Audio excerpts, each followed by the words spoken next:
प्रसाद तनी ले ले रे। छोरा चखी के स्वाद तनी ले ले रे।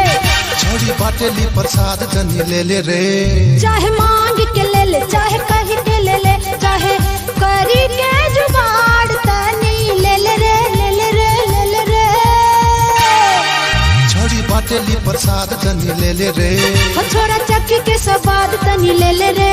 छोड़ी बाटेली प्रसाद तनी ले ले रे।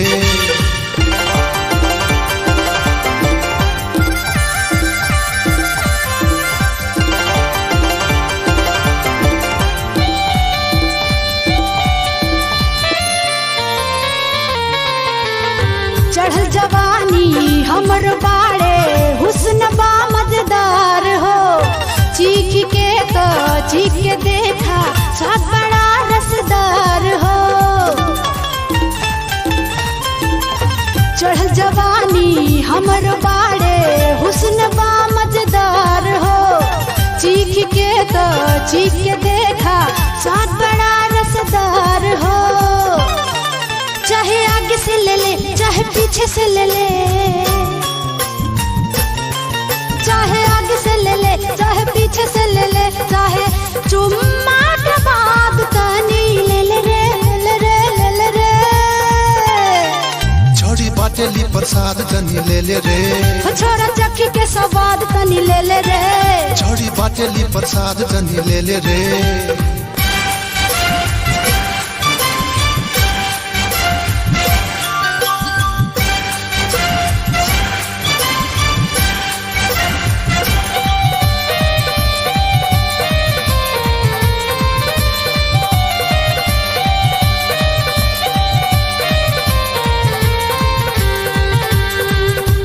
हमरे जाम पीला देहिया पियर बार हो। जुबना हमरो शोर मचाए मुंह से चुभे सबके लार हो। होठ के हमरे जाम पीला देहिया पियर बार हो। जुबना हमरो शोर मचाए मुंह से चुभे सबके लार हो। चाहे उठ के ले ले, चाहे बैठ के ले ले, चाहे उठ के ले ले, चाहे बैठ के ले ले, चाहे करी के आवाज तनी ले ले रे, ले रे, ले ले रे। छोड़ी बाटेली प्रसाद तनी ले ले रे। छोरा चखी के स्वाद तनी ले ले रे। छोड़ी बाटेली प्रसाद तनी ले ले रे।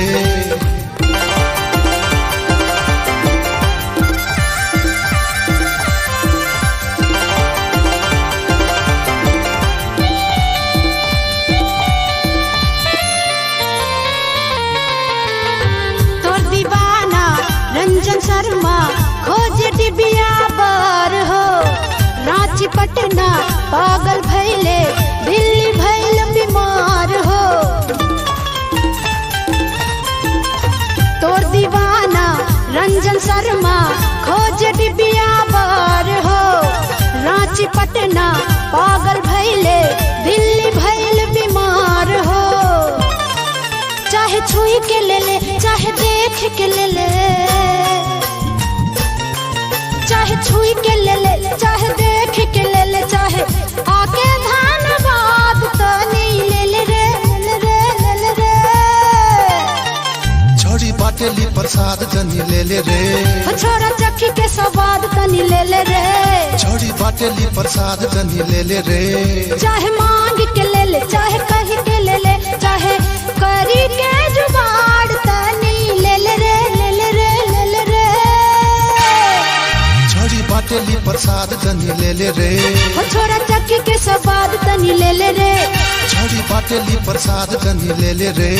छोरा चखी के स्वाद तनी ले ले रे। छोड़ी बाटेली प्रसाद तनी ले ले रे। छोरा चखी के स्वाद तनी ले ले रे। छोड़ी बाटेली प्रसाद तनी ले ले रे।